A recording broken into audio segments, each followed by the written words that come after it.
अस्सलाम वालेकुम, मैं हूं आसिम हमीद और आप देख रहे हैं यूनिक इंफॉर्मेशन यूट्यूब चैनल।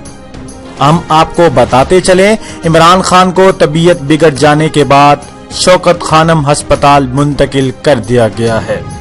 तफसीलात के मुताबिक तहरीक इंसाफ के सरबराह इमरान खान को अचानक तबीयत बिगड़ जाने के बाद शौकत खानम अस्पताल ले जाया गया है। इमरान खान को आंतों का मसला है, जिसके बायस उनकी तबीयत अचानक खराब हो गई। शौकत खानम अस्पताल में इमरान खान का टेस्ट किया गया है। टेस्ट की रिपोर्ट कुछ रोज आएगी। डॉक्टर्स की जानब से इमरान खान को मुकम्मल सेहतयाबी तक आराम करने का मशवरा दिया गया है। हम आपको बताते चलें कि इमरान खान की तबीयत बिगड़ जाने के बाद इमरान खान को शौकत खानम अस्पताल में मुंतकिल कर दिया गया है।